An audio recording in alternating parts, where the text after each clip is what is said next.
संबल योजना के अंतर्गत आने वाले मेरे गरीब बहनों और भाइयों, मुझे प्रसन्नता है कि संबल योजना से संबल के अंतर्गत आने वाले गरीब भाइयों और बहनों के लिए जो कल्याणकारी चीजें हमने सोची थी वो अब निरंतर फिर से जारी हो गई है। 15 महीने के लिए एक दूसरी सरकार आई थी जिसने इन सारे हितलाभों को रोक दिया था, लेकिन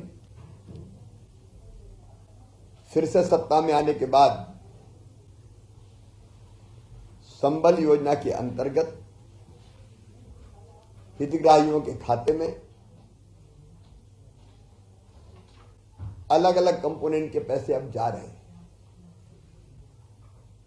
ये अत्यंत मानवीय योजना है जिसमें हमने ये तय किया कि भगवान ना करे कभी हो, लेकिन एक्सीडेंट में अगर मौत हो जाए तो हम 4 लाख रुपए की सहायता राशि परिवार को देंगे, क्योंकि परिवार का मुखिया ही चला जाए तो परिवार कितने कष्ट में आता है आप जानते हैं। जिंदगी चलना मुश्किल हो जाती है। जिंदगी आसान रहे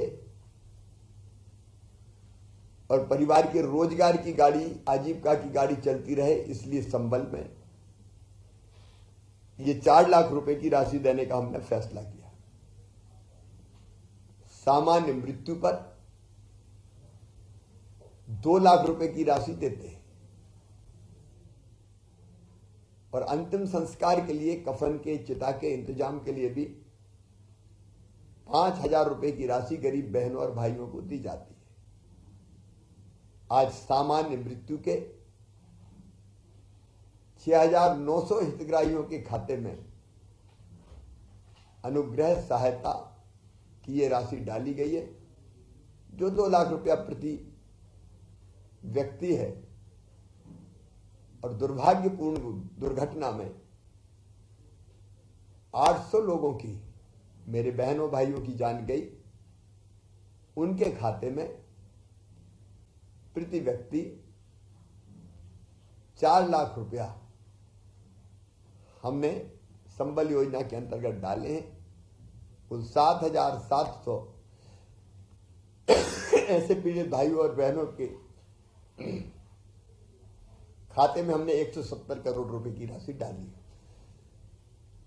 है। इस राशि से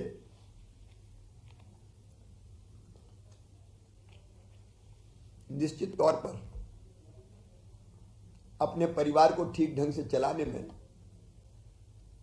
आपको मदद मिलेगी। जो चले गए उनको हम वापस नहीं ला सकते,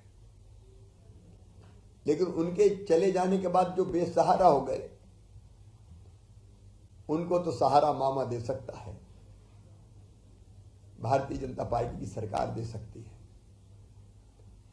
इसी भाव से कि मैं आपका अपना हूं, सरकार आपकी अपनी है, आप परेशान मत होइए, अपना सामान्य जीवन प्रारंभ कीजिए। हर मुश्किल और परेशानी में सरकार आपके साथ खड़ी है। मुझे एक बात और बताते हुए प्रसन्नता है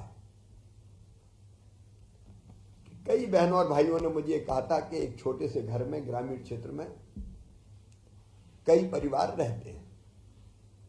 कई परिवार का मतलब अगर दादाजी दादी जी है तो उनके 4 बेटे हो गए, फिर 4 बहुएं आ गई, फिर उनके बच्चे हो गए, फिर उनकी शादी होने लगी। तो एक छोटे से घर में इतने लोग कि वो समाते नहीं है, बनते नहीं है, सोना मुश्किल हो जाता है। मुझे मार्मिक शब्दों में बताया कि सास ससुर भी वहीं सोते हैं कमरे में, बेटा बहू भी वहीं सोते हैं। और इसलिए मैंने घोषणा की थी कि हम ऐसे हर परिवार को कि जिनके पास रहने की जगह नहीं है, परिवार मतलब पति पत्नी और उसके बच्चे, अगर एक पिता के 4 पुत्र हैं, 4 बहुएं हैं और उनके बच्चे, तो 4 परिवार हो गए। अब एक घर में कैसे रहेंगे? अब ऐसी परिस्थिति में बाकी जो बच्चे हैं, बच्चों का मतलब पति पत्नी और उनके बच्चे, तो उनके लिए स्वतंत्र प्लाट की व्यवस्था प्रदेश में ग्रामीण क्षेत्रों में की जाएगी।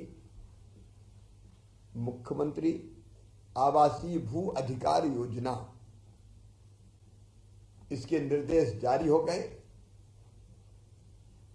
और ये मेरे उन गरीबों के लिए एक आशा की किरण है जो स्थान के अभाव में अमानवीय परिस्थितियों में एक घर में बड़ी संख्या में रह रहे हैं। जब इस धरती पर आए हैं तो भगवान ने इतना हक तो दिया ही है कि एक जमीन का टुकड़ा जिस पर वो रह सके वो उनके अपने नाम पर हो। ये मुख्यमंत्री आवासीय भू अधिकार योजना आपके सपने को पूरा करेगी और जल्दी इसका क्रियान्वयन प्रारंभ होगा। आज जिन भाइयों और बहनों के खाते में संबल की राशि आई है उनको मैं बधाई देता हूं। 1 अप्रैल 2020 के पश्चात अब तक 1,53,935 प्रकरणों में 1,306 करोड़ 86 लाख रुपए की राशि वितरित की गई है। भगवान ना करे ये नौबत कभी आए, लेकिन सरकार सदैव आपके साथ खड़ी है। आपको दीपावली की अग्रिम शुभकामनाएं। बहुत बहुत धन्यवाद। खबरों के लिए सब्सक्राइब करें JSR टाइम्स और साथ ही नोटिफिकेशन पाने के लिए बेल आइकन को दबाएं।